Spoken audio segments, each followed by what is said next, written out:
Hey, Brent Porcio, TopVelocity.net. This is a baseball pitching velocity averages chart through the ages, basically showing you from low to high velocity over each level of play. So we have youth, high school, college, and professional.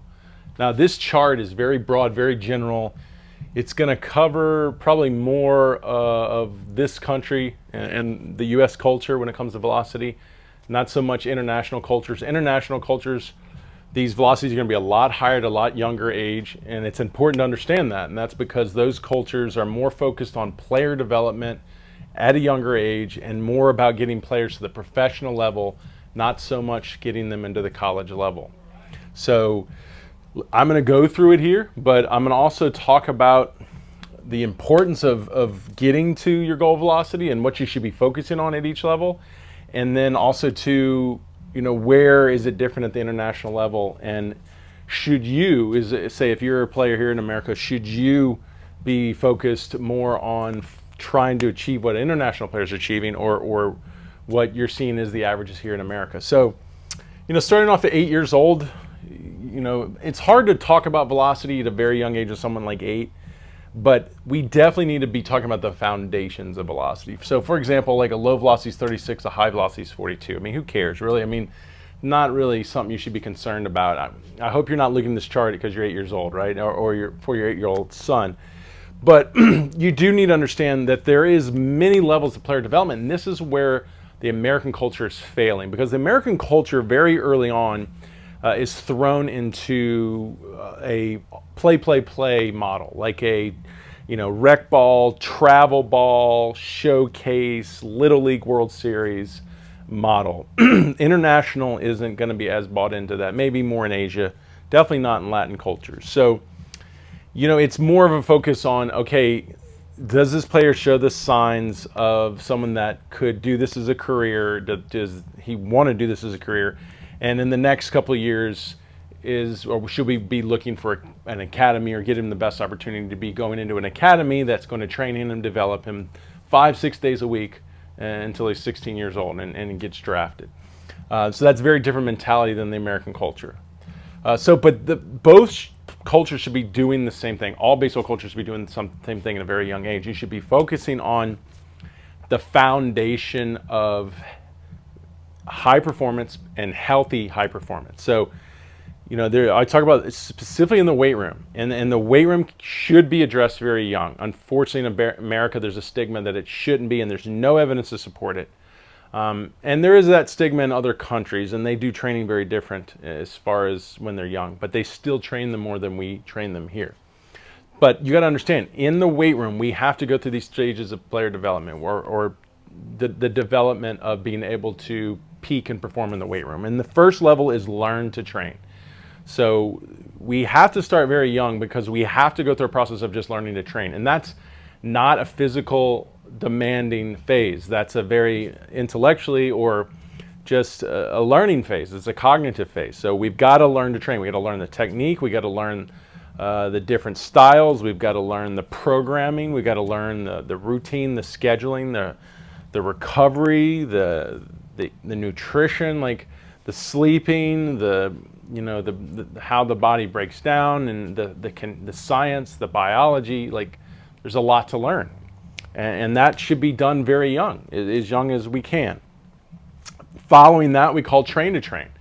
Train to train means now I can start to do it. I can start to apply what I've been learning, and I can start to go through the process and understand what soreness is, and understand how my body recovers, and understand how hard it is to stay consistent, and the productivity of staying consistent, and making sure my techniques are good, and what happens when my technique's bad, and how do I constantly get better at technique. Training to train. That's another big stage we have to go through. We're looking at years in between each one of these stages. And then the next one is we call train to compete. So it's like I've gotten good at training, and I'm more than likely I've gotten maybe to my body weight. Now I want to train to compete. Can I get above my body weight? Meaning, can I squat more than my body weight? Can I deadlift more than my body weight? Can I clean my body weight or more than my body weight? Or can I push myself now? That's train to compete, and then train to win. That's ultimately where we want to go. We want to be the best guy in the weight room because we want to be the best guy in the field. Can I get elite numbers? Can I get on the leaderboards? Can I, can I show off my lifting abilities? And am I at that level yet? So if we're looking at a couple of years between each level here, you're 4-6 years into this. So if I'm starting at 8, add on 6, I'm 14. Well, that's where we want to be. These kids want to be when they want to be exposed to recruiting and now with college baseball, NIL, and which is name, image, and likeness, which is basically money, and internationally or even in this country, being exposed, being considered maybe a professional athlete one day, so. And that's when you want to start pushing yourself. Your peers start bragging about their abilities, what they've achieved, who's interested in them, where they want to go. So we have to start young in this process. If not, we're going to be behind. So if you're later on, if you're 14, 15, and you haven't really learned to train, you are way, way behind. You've got to now get started. You cannot wait any longer.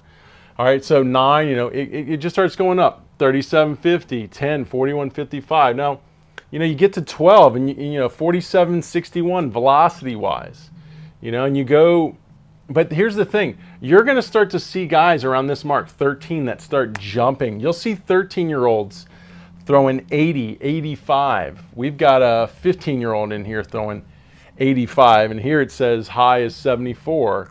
I've seen 15-year-olds throw 90 plus. I mean, in international and Latin countries, they're all throwing 90 plus. So the point is like, you're going to start to see as these ages get to puberty, you're going to see these highs really explode. And what is happening is development levels are different, meaning you might have a 12-year-old that's more physically developed like a 15-year-old, or you might have a 15-year-old that's more physically developed like a 12-year-old. It was a late bloomer. So that's when you get into this area, it isn't really that accurate. It's good to see this, but don't use this to say, oh, well, that means I'm going to be throwing 100 down here. No, that's why I wouldn't be really using this. So if you found this because you're curious to see, am I on pace? This is not going to accurately give you a good understanding of what your pace is going to be. Once again, if you're in high school and you're 14 and you're throwing 63, you probably haven't gone through the training developmental process, learning to train, training to compete, training to win. You need to start this developmental process. That's what we do here at Top Velocity. You need to look into our programs, our camps, our 3X Velocity camps, our 2X camps, even for position players. You got to start looking into this because you need to start developing. If you really want to have the potential of throwing 95 one day or maybe even 100 one day, I find that hard to believe that will ever happen if you're 17, 18 and you haven't really learned to train. I find that hard to believe. And if you're someone out there who's 15, 16 and you couldn't tell me the difference between an Olympic lift and a power lift, but you've played over 60 games a year for the past 2 or 3 years, you're going down the wrong road. You're not developing yourself optimally. You're ultimately driving yourself to injury and to a place of such stunted development that you'll never catch up. Not only that, you have all the wear and tear to overcome from playing too much. So I just hope this is an eye-opening video to those in this baseball culture that this really isn't a roadmap. I know this grabs your curiosity and we can sit here and talk about the differences, but I just really want you to hear the message that if you're behind in your velocity, or you're ahead in velocity, whatever, but you don't understand or you haven't been through the developmental process like I've just barely laid out for you, and you really want to play this at a high level, and you want to play it, obviously, to get to a high level, you have to do it healthy. You need to really start that process. So if you have any questions, leave them below. I'd love to answer your questions, but I'd highly recommend you check out our camps here in our developmental training, our remote coaching if you can't make a camp. And really get serious about it, because that's what you're going to find on an international level. The reason these guys are throwing 95 at 15, 16 is because they've focused on developing to that point, physically developing, mechanically developing, putting playing as a secondary priority to the training. And that's why they've been able to spur the development quicker and sooner, because they know after 16, pro teams aren't really going to be that interested in them.